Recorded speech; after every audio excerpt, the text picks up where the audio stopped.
നല്ല മഴ പെയ്യുന്നുണ്ട്, അതുകൊണ്ട് ഒന്ന് പാടിപ്പോയതാണ് കേട്ടോ. നല്ലൊരു 4 മണി പലഹാരം തയ്യാറാക്കിയാലോ. അതിനായിട്ട് വേണ്ടത് ചക്കയാണ്. ചക്കയുടെ സീസൺ തീരാറായി, ലാസ്റ്റ് ഒരു സമയങ്ങളാണ് ചക്കയുടെ. അപ്പോൾ നല്ല പഴുത്ത ചക്ക കിട്ടുകയാണെങ്കിൽ, ഞാൻ നേരത്തെ ഒരു വീഡിയോ ചെയ്തിരുന്നു, വീഡിയോ ഷോർട്സിൽ വേവിച്ച് അത് ചൂടാറുമ്പോൾ ഡബയിലാക്കി വെച്ചാൽ നമുക്ക് ചക്ക കൊണ്ടുള്ള പല പലഹാരങ്ങളും അതുകൊണ്ട് തയ്യാറാക്കാം. വളരെ എളുപ്പമാണല്ലോ, അത് വേവിച്ചവിടെ വെച്ചാൽ പെട്ടെന്നൊന്നും ചീത്തയാവില്ല. അപ്പോൾ ഞാനങ്ങനെ കുറേ ചക്ക കിട്ടിയപ്പോൾ അത് വേവിച്ച് വെച്ചു. ഒരു ചൂടാറിയതിന് ശേഷം ഒരു ഡബയിലാക്കി ഫ്രിഡ്ജിൽ വെച്ചു. അപ്പോൾ ആ ഫ്രിഡ്ജിൽ നമ്മൾ ഇപ്പോൾ കൂടുതൽ കാലം വെക്കണം എന്നുണ്ടെങ്കിൽ ഫ്രീസറിൽ വെച്ചാൽ മതി കേട്ടോ. കുറേ കാലം നമുക്ക് യൂസ് ചെയ്യാം. അപ്പോൾ ഇങ്ങനെ ഞാൻ വേവിച്ച് വെച്ചിരുന്നു. അതിൽ നിന്ന് കുറച്ചെടുത്ത് ഒരു പലഹാരം തയ്യാറാക്കാം. വളരെ എളുപ്പമാണ് കേട്ടോ, നല്ല ടേസ്റ്റുമാണ്. 4 മണിക്ക് ആ ചൂട് ചായയുടെ കൂടെ, ഇപ്പോൾ നല്ല മഴയൊക്കെയാണല്ലോ, അപ്പോൾ നല്ല നമുക്കിങ്ങനെ ചൂട് ചായയൊക്കെ കുടിച്ച് ഊതി കുടിച്ച് ഇതുപോലെ എന്തെങ്കിലും വല്ല സ്നാക്സൊക്കെ ഉണ്ടെങ്കിൽ അതൊക്കെ കഴിച്ച് നല്ല രസമായിരിക്കില്ലേ. അപ്പോൾ അതിനായിട്ട് ഞാനിവിടെ 1/2 കപ്പ് ഈ വേവിച്ച ചക്ക എടുത്തിട്ടുണ്ട്. പിന്നെ നമ്മൾ റവ വറുത്തിട്ടാണല്ലോ ഇപ്പോൾ പാക്കറ്റിൽ കിട്ടുന്നത്. അപ്പോൾ ആ റവ 1/2 കപ്പ്, പിന്നെ 2 നുള്ള് ഉപ്പ് ചേർത്തിട്ടുണ്ട്.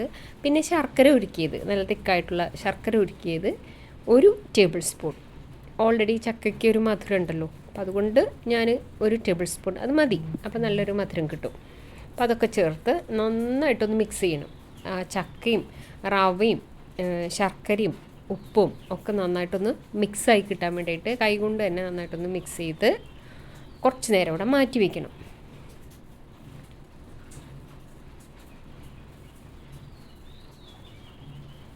ഒരു 15 മിനിറ്റ് അവിടെ മൂടി വയ്ക്കാം.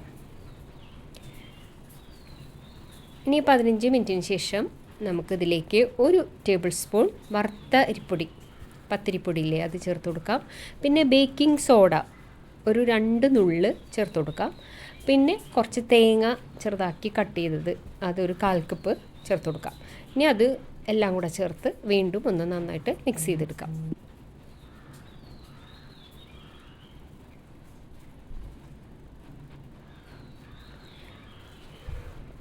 നല്ലൊരു മഴ പെയ്തിട്ട് പതുക്കെ ഇങ്ങനെ ഒന്ന് തോർന്ന് വരുന്നൊരു സമയമാണ് കേട്ടോ.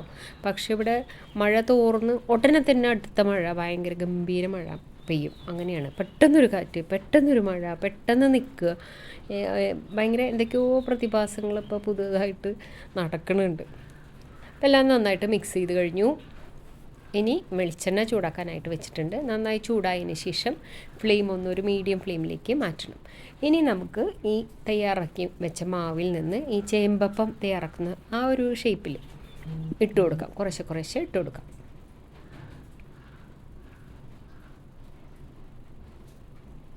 ഫ്ലെയിം ഭയങ്കര കൂട്ടി വയ്ക്കാനും പാടില്ല, ഭയങ്കരമായിട്ട് കുറയ്ക്കാനും പാടില്ല. എപ്പോഴും ഒരു മീഡിയം ഫ്ലെയിമിലായിരിക്കണം. എങ്കിൽ അത് വല്ലാതെ കൂട്ടി വെച്ചാൽ ഉൾഭാഗമൊന്നും വെന്ത് കിട്ടില്ല, പുറമെ വേഗം കരിയും ചെയ്യും. അപ്പോൾ ഉൾഭാഗമൊക്കെ നന്നായിട്ട് വെന്ത് കിട്ടാൻ വേണ്ടിയിട്ട് എപ്പോഴും ഒരു മീഡിയം ഫ്ലെയിമിൽ ചെയ്യുന്നതായിരിക്കും നല്ലത്. ഇനി ഇടയ്ക്കിടയ്ക്ക് തിരിച്ചും മറിച്ചൊക്കെ ഇട്ട് നല്ലൊരു ഗോൾഡൻ കളറാകുമ്പോൾ എടുക്കാം. ചക്ക ഇതുപോലെ വേവിച്ച് വെച്ചതുണ്ടെങ്കിൽ ഭയങ്കര എളുപ്പമാണ് കേട്ടോ. ഇങ്ങനെ ഓരോ പലഹാരങ്ങളൊക്കെ തയ്യാറാക്കാനായിട്ട് വേവിച്ചത് അവിടെ ഉള്ളത് കൊണ്ട് പിന്നെ നമുക്ക് അധികം സമയമൊന്നും വേണ്ട. ഇപ്പോൾ ചക്കട ഉണ്ടാക്കാനായാലും ഇതുപോലെ ചക്ക ചേമ്പപ്പം എന്ന് പറയാം, അത് തയ്യാറാക്കാനാണെങ്കിലും അങ്ങനെ പല പലഹാരങ്ങൾ, പായസം ഉണ്ടാക്കാനാണെങ്കിലും ഒക്കെ ഭയങ്കര എളുപ്പമാണ് അങ്ങനെ വേവിച്ച് വെച്ചാൽ.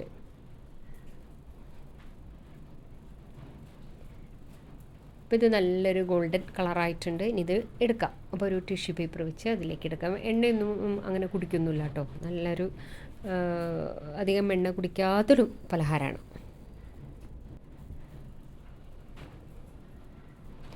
ഇനി ഇതുപോലെ ബാക്കിയുള്ളതും കൂടെ തയ്യാറാക്കിയെടുക്കാം.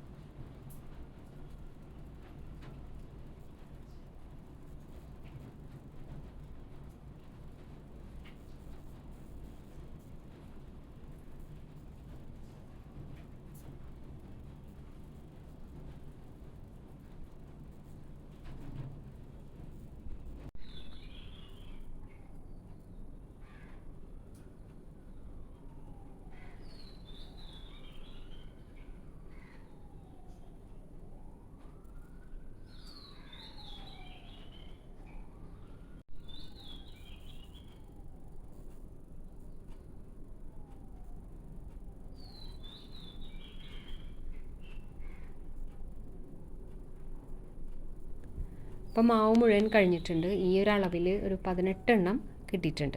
അപ്പോൾ ഫ്ലെയിം ഓഫ് ചെയ്തു. ഇരുമ്പ് ചട്ടി ഇതുകൊണ്ട് അത് നല്ല ചൂടുണ്ടാവുമല്ലോ. ഫ്ലെയിം ഓഫ് ചെയ്തു. ഇനി ലാസ്റ്റത്തെ അതും കൂടെ നമുക്ക് കോരിയെടുക്കാം.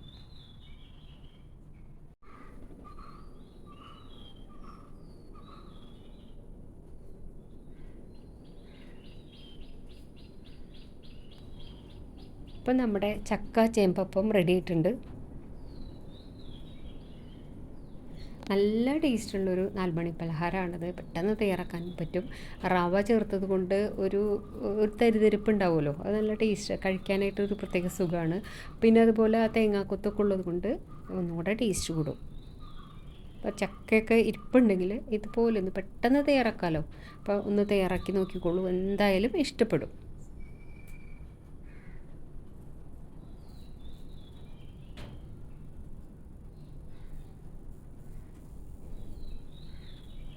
അപ്പം മാവ് നമ്മൾ കുതിർക്കാൻ വെച്ചല്ലോ ഒരു 15 മിനിറ്റ്, അതൊരു 30 മിനിറ്റ് വരെയൊക്കെ വെച്ചാലും ഒന്നും കൂടെ നല്ലതാവുള്ളൂ. അപ്പോൾ ഈ ഒരു വീഡിയോ കണ്ടിട്ട് ഇഷ്ടപ്പെട്ടെങ്കിൽ നിങ്ങൾ നിങ്ങളുടെ ഫ്രണ്ട്സിനും എല്ലാവർക്കും ഒന്ന് ഷെയർ ചെയ്ത് കൊടുക്കണം കേട്ടോ. അപ്പോൾ ഇതുപോലെ ചെയ്യാത്തവരുണ്ടെങ്കിൽ ഒരു പ്രാവശ്യമെങ്കിലും ഒന്ന് ട്രൈ ചെയ്ത് നോക്കിയാൽ ഉറപ്പായിട്ടും ഇഷ്ടപ്പെടും. Thank you.